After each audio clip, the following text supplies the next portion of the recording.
Hello dear students. तो आज हम स्टार्ट कर रहे हैं कैश फ्लो स्टेटमेंट। मैं कंप्लीट कैश फ्लो स्टेटमेंट तो शायद ही बता पाऊंगा, लेकिन हम उसके कुछ स्पेसिफिक चीज़ें जो एग्जाम के पॉइंट ऑफ व्यू से हमारे लिए इम्पोर्टेंट, जैसे कि सबसे पहले हम ये समझते हैं कि कैश फ्लो स्टेटमेंट है क्या। तो as per accounting standard third,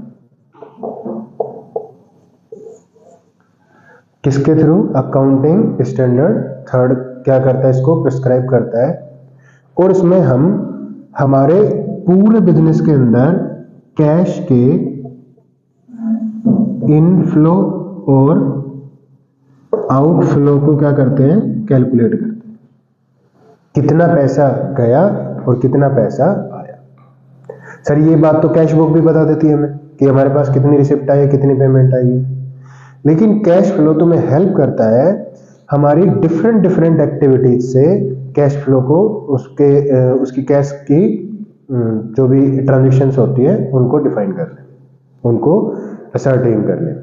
like हमारी 3 एक्टिविटियां होती है कैश फ्लो में: operating activity, investing activity, financing activity. जो बिजनेस की मेन, जिसको प्राइमरी बोल सकते हैं, मेन जो हमारी रेवेन्यू जनरेटिंग सोर्स है, जैसे कि स्कूल के लिए बच्चों से कलेक्शन, फीस का कलेक्शन, वो उनका प्राइमरी सोर्स ऑफ इनकम है। एक दुकानदार के पास गुड्स को सोल्ड करके जो भी कलेक्शन आता है, सेल्स वैल्यू, वो उसके लिए रेवेन्यू फ्रॉम ऑपरेशन, वो उसके लिए क्या है? मेन रेवेन्यू सोर्स है। तो उन सोर्स की ट्रांजेक्शन्स को हम ऑपरेटिंग एक्टिविटी में इंक्लूड करते हैं। जो कंपनी के इन्वेस्टमेंट से रिलेटेड इनकम वगैरह जनरेट करता है उसको हम इन्वेस्टिंग एक्टिविटी, और जो हमें फाइनेंशियली सपोर्ट करती है जैसे कि शेयर होल्डर फंड और नॉन करंट लायबिलिटी, वो हमारी फाइनेंसिंग एक्टिविटी का पार्ट है। तो किस एक्टिविटी से कितना पैसा हम जनरेट कर पा रहे हैं, कितना हमें उसके लिए कैश को मेंटेन करने की नीड है, उसको बैलेंस करने या उसको एडजस्ट करने के लिए, उसके इनफ्लो आउटफ्लोज को कैलकुलेट करने के लिए हम क्या बनाते हैं? Cash flow statement. कौन से अकाउंटिंग स्टैंडर्ड प्रिस्क्राइब करता है? ये रिवाइज्ड है, AS3। ठीक है। कैश फ्लो स्टेटमेंट में 3 एक्टिविटी है: ऑपरेटिंग, इन्वेस्टिंग, फाइनेंसिंग। सर हमें कंफ्यूजन ये रहता है कि किस एक्टिविटी में क्या क्या इंक्लूड करना है। देखो हमारे 2 मेन फाइनेंशियल स्टेटमेंट है। कौन कौन से? एक है हमारी बैलेंस शीट और एक है हमारा प्रॉफिट एंड लॉस अकाउंट। तो प्रॉफिट एंड लॉस अकाउंट हमारे इनकम और एक्सपेंसेस को शो करता है, ट्रेडिंग एंड P&L अकाउंट जिसको हम शॉर्ट में कहते हैं, जिसमें हमारे मेन रेवेन्यू सोर्सेज से जो भी इनकम है और जो भी एक्सपेंसेस है उनको रिकॉर्ड करते हैं, और क्या कैलकुलेट करते हैं? नेट प्रॉफिट या नेट लॉस, जो भी हमें मिलता है। ठीक है। और ये क्या बताता है? ये कंपनी की फाइनेंशियल परफॉर्मेंस को बताता है। ठीक है। किसको बताता है? फाइनेंशियल परफॉर्मेंस को, कि हमने इस साल कितनी रेवेन्यू जनरेट करी, हमें कितना प्रॉफिट हुआ, कितनी हमारे बिजनेस को ग्रो कर पाए। एंड बैलेंस शीट हमारी फाइनेंशियल पोजीशन को रिफ्लेक्ट करता है कि हम कितने स्टेबल है मार्केट में, कितनी हमारे अभी लायबिलिटी रिमेनिंग है, कितनी शॉर्ट टर्म है, कितनी लॉन्ग टर्म है, कितने हमारे पास उनको पे ऑफ करने के लिए हमारे पास असेट्स हैं, करंट असेट्स कितनी है, नॉन करंट असेट्स कितनी है, क्या हम बैलेंस कर पा रहे हैं या नहीं कर पा रहे, क्या हमारा डेब्ट इक्विटी रेशियो 2:1 का है कि नहीं है, क्या हमारे करंट असेट्स के करंट रेशियो 2:1 में है, लिक्विड रेशियो 1:1 में है, हमारा इंटरेस्ट कवरेज रेशियो क्या है, हमारे इन्वेंट्री टर्नओवर रेशियो क्या है, वो सब चीजों को कैलकुलेट करने मैथमेटिकल अकाउंटिंग रेशियो में होता है। तो वो बैलेंस शीट हमारी फाइनेंशियल परफॉर्मेंस को बताती है। अब एक बैलेंस शीट में हम क्या क्या रखते हैं? कंपनी के हिसाब से शेयर होल्डर फंड, और पार्टनर्स के हिसाब से, पार्टनरशिप फंड के हिसाब से partners capital, non current liability और करंट लायबिलिटी। ठीक है। नॉन करंट असेट्स और करंट असेट्स, ये हमारी असेट साइड होगी और लायबिलिटी। तो देखो पहली बात आती है, सर ऑपरेटिंग एक्टिविटी में किसको इंक्लूड करना है? हमारी मेन रेवेन्यू जनरेटिंग सोर्स से हम कितना कैश जनरेट कर पा रहे हैं और कितना पैसा उस पर हम खर्च कर रहे हैं, वो हमें ऑपरेटिंग में एडजस्ट करना होता है। और वो कौन हमसे इंट्रोड्यूस कराता है? उससे हमारा statement of profit and loss account. तो इनसे रेलिवेंट जितने भी ट्रांजेक्शन है, अब इसमें ऑपरेटिंग में डायरेक्ट इनडायरेक्ट मेथड दो है, तो हमारे सिलेबस में इनडायरेक्ट मेथड ही, तो उसमें हम नेट प्रॉफिट को एडजस्ट करके वैल्यूएशन करना सीखते हैं। दूसरा हमारा, जब हम बैलेंस शीट की बात करें, बैलेंस शीट में दो चीजें हैं, तीनों एक्टिविटी के कुछ ना कुछ पार्ट है, एक ये और एक ये। तो जब हमें फाइनेंशियली वीकनेस नजर आती है बिजनेस में, तो हमें फाइनेंशियली सपोर्ट के लिए लोगों के साथ, लोगों को डिपॉजिट के लिए बोलना होता है। उसके लिए पब्लिक में हम क्या करते हैं? शेयर इशू करते हैं फंड रेज करने के लिए, डिवेंचर इशू करते हैं, प्रेफरेंस शेयर इशू करते हैं, बैंक से लोन लेते हैं। तो जब हम फाइनेंशियली स्टेबल नहीं है, तब हम फाइनेंशियली सपोर्ट के लिए पब्लिक से मिलते हैं, ठीक है। और वहां पे हम क्या करेंगे? या तो हम हमारी शेयर होल्डर्स फंड्स को रेज करते हैं, या फिर हम नॉन करंट लायबिलिटी और टेक ओवर करते हैं। तो जब हमारी फाइनेंशियल कंडीशन वीक होती है, तो हम इनसे हेल्प लेते हैं। तो ये हमारे जो पोर्शन हुए वो किसके पार्ट हुए? Financial activity. और जब हम फाइनेंशियली स्ट्रांग है, हम इतना पैसा कमा चुके हैं, हमारे पास इतना पैसा है कि हम लोगों की हेल्प कर सकते हैं।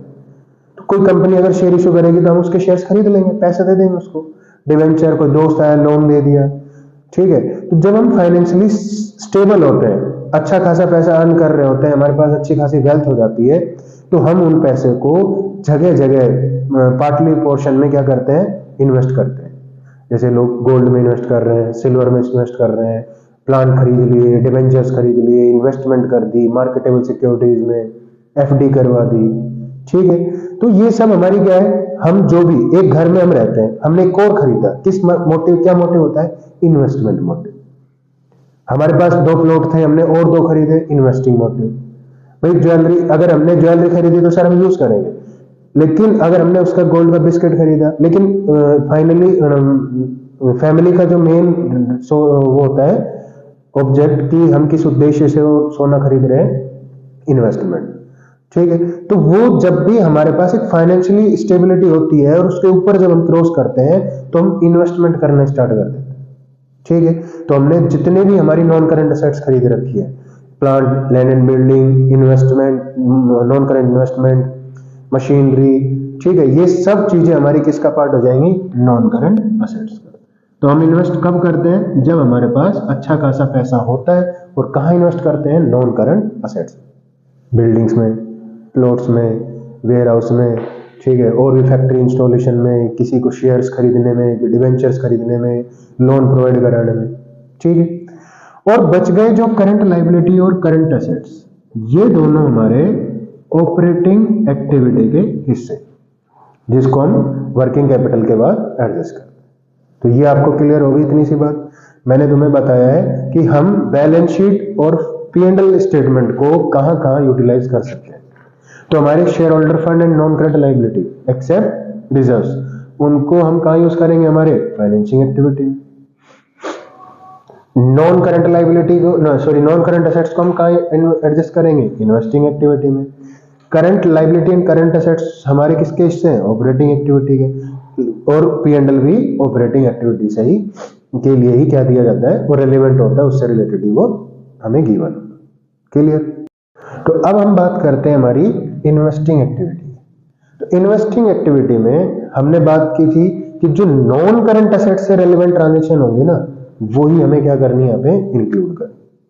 तो नॉन करंट एसेट्स में क्या क्या आते हैं हमारे? फिक्स एसेट्स और नॉन करंट इन्वेस्टमेंट।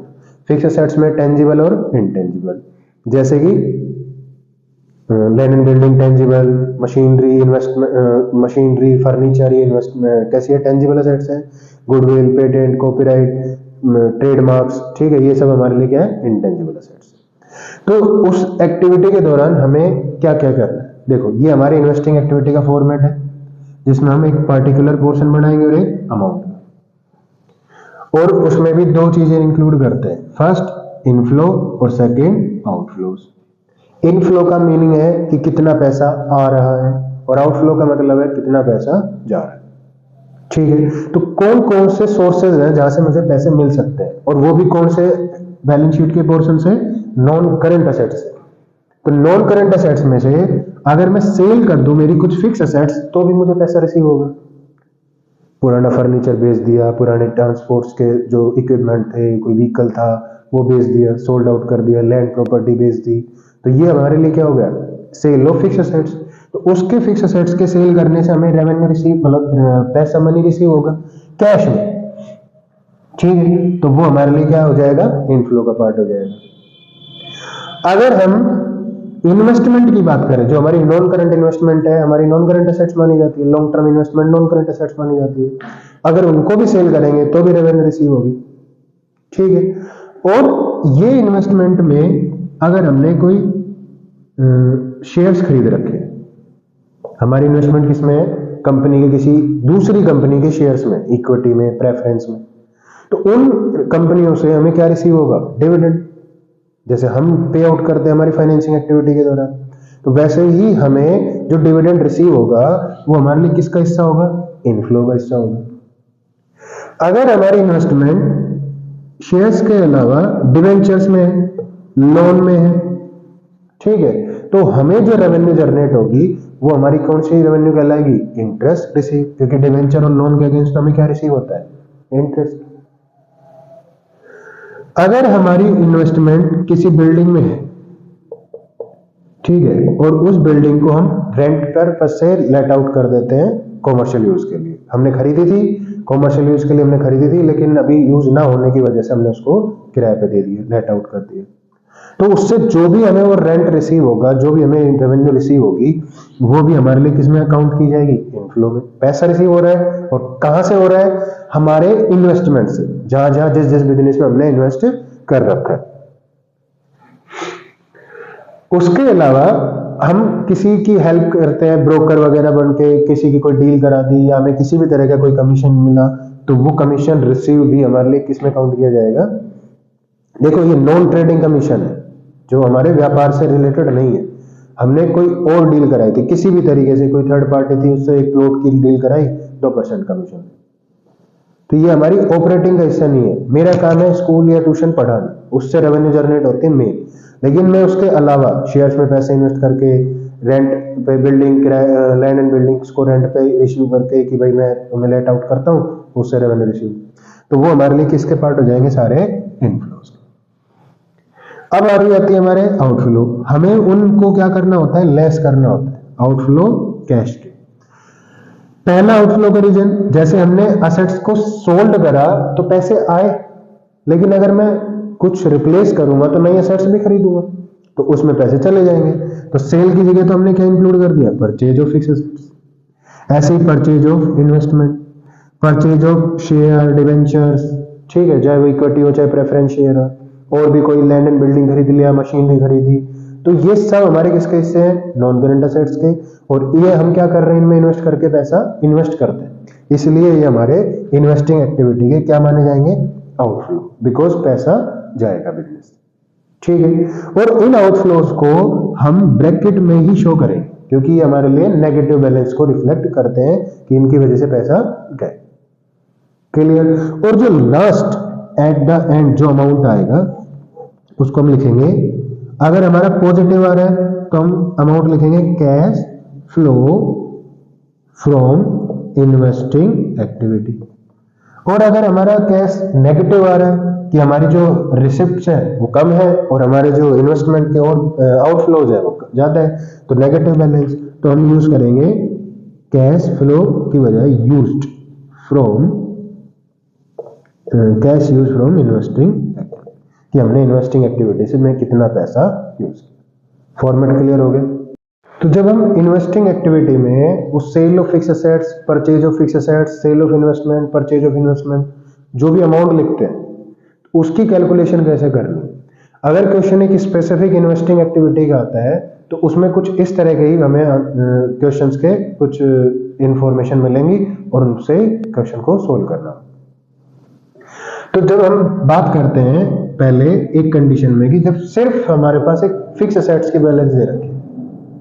अच्छा, इन्वेस्टिंग जब ये क्वेश्चन आता है तो उसके साथ एक्यूमुलेटेड डेप्रिसिएशन अकाउंट भी बैलेंस भी गिवन होगा।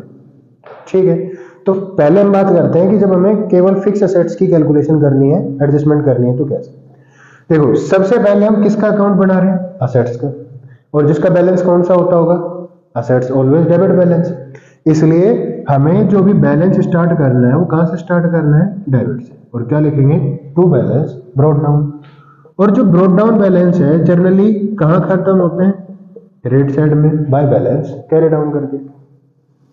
उस दौरान क्या क्या एडजस्टमेंट हुई, क्या क्या लेन देन हुए, उनको हमें रिकॉर्ड करना। तो जो भी असेट्स होती है डेबिट बैलेंस रखती है, और उस डेबिट बैलेंस को जब जब कम करोगे, उसके बैलेंस को जितना भी कम करोगे वो कहां रिकॉर्ड करोगे? क्रेडिट में।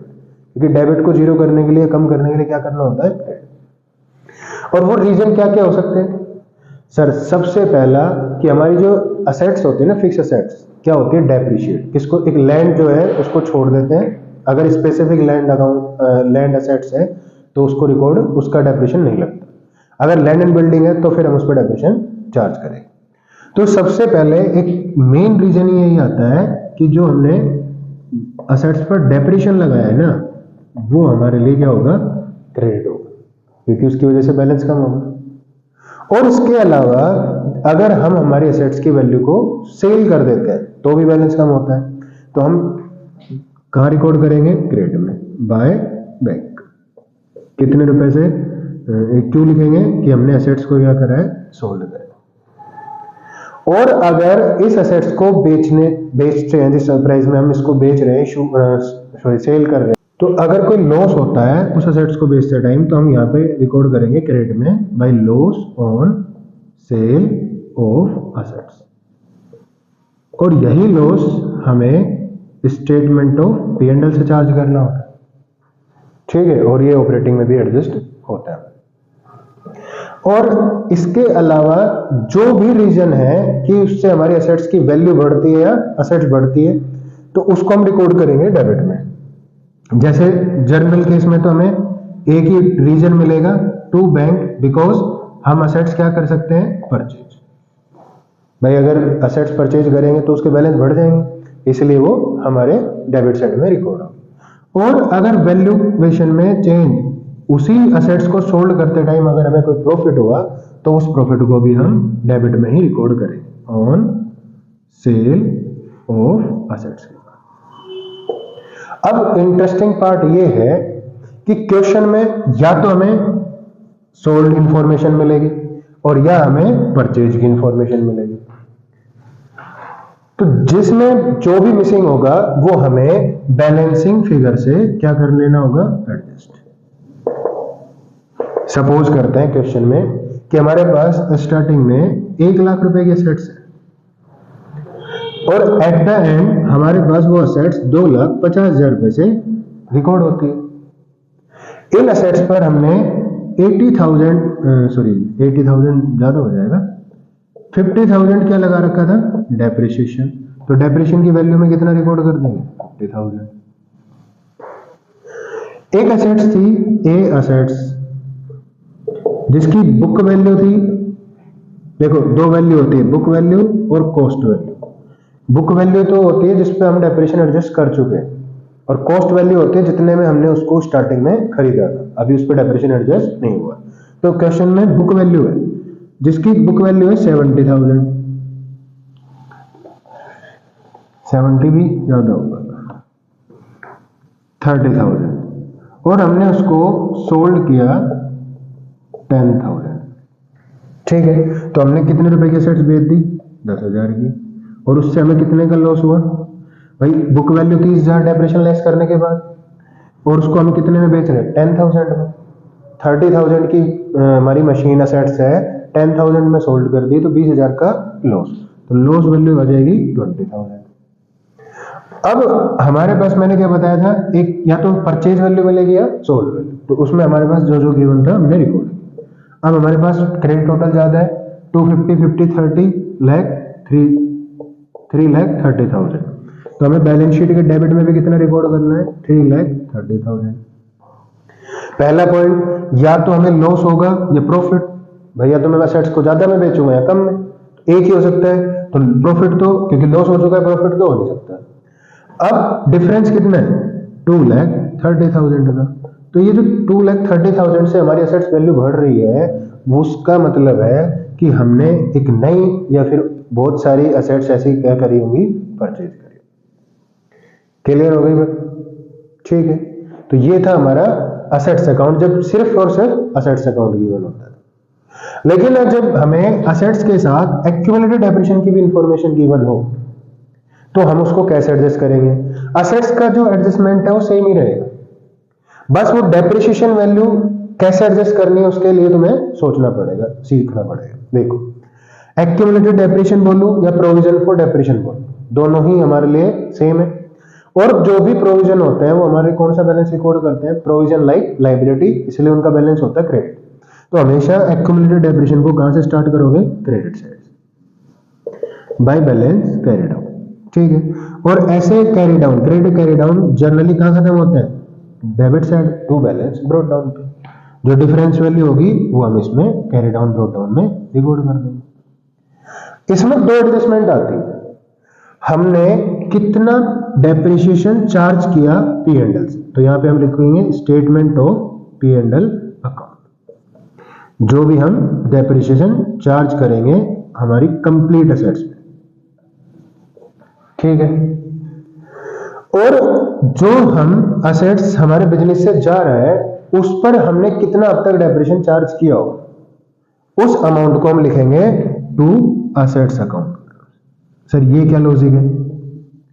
देखो, जब भी company accumulated depreciation account maintain करती है तो उनका करने का रीजन ये होता है कि अभी हम हमारी असेट्स को किस पे रिकॉर्ड करते रहेंगे, कॉस्ट प्राइस पे, लेकिन एट द एंड जब भी उसकी लाइफ खत्म होगी या फिर वो चोरी हो जाएगी, जिस तरह से भी वो डिस्ट्रॉय होगी या बिजनेस से जारी होगी, उस टाइम हम उस डेप्रिसिएशन अमाउंट को क्या कर लेंगे, असेट से एडजस्ट कर लेंगे। ठीक है, इसलिए जब बैलेंस शीट में उसको लिखते हैं तो कैसे लिखेंगे, fix assets 2 lakh, accumulated depreciation 50,000, और हमारी जो नेट वैल्यू आएगी वो कितनी आ जाएगी, 1.5 लाख, ऐसे रिकॉर्ड करते हैं। ठीक है, तो उस केस में जब जो भी एसेट्स हमारी बिकेगी तो उस एसेट्स पर जो भी डेप्रिसिएशन लगा होगा वो हमारे इस बैलेंसिंग फिगर से कैलकुलेट हो जाएगा। हम एक सपोज करते हैं सिचुएशन, देखो इसको मैं थोड़ा क्लियर कर देता हूं।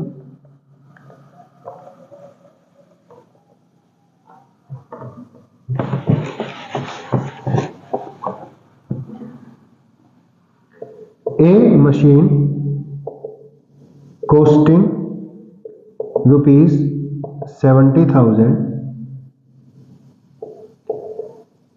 depreciation, accumulated depreciation rupees 30,000, sold at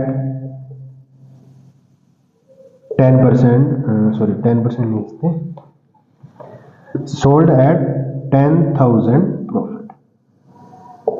इस बार हम प्रॉफिट की कंडीशन से करते हैं। तो देखो क्वेश्चन में हमारे पास सपोज करते हैं एक्यूमुलेटेड डेप्रिसिएशन 40,000 स्टार्टिंग में दे रखा है एंड 80,000 लास्ट में। उसमें से अब हमारे पास देखो या तो एक वैल्यू गिवन होगी, या तो P&L से कितना चार्ज किया वो, या फिर असेट्स पे कितना चार्ज हुआ वो। क्वेश्चन के अकॉर्डिंग हमारे पास एक मशीनरी है जो हमने बेच दी, उसका डेप्रिसिएशन कितना है 30,000। तो ये जो असेट्स अकाउंट वाला है ये हमारे पास क्वेश्चन में गिवन है। तो इसका मतलब क्या हो, देखो हमारे पास स्टार्टिंग में 40,000 से 30,000 यूटिलाइज कर लिए, कितने रिमेनिंग 10,000। अभी एट द एंड हमारे पास कितना है 80,000। कौन सी साइड का टोटल ज्यादा आ रहा है, 8 and 3 11, 1,10,000, और इधर भी कितना आना चाहिए 1,10,000।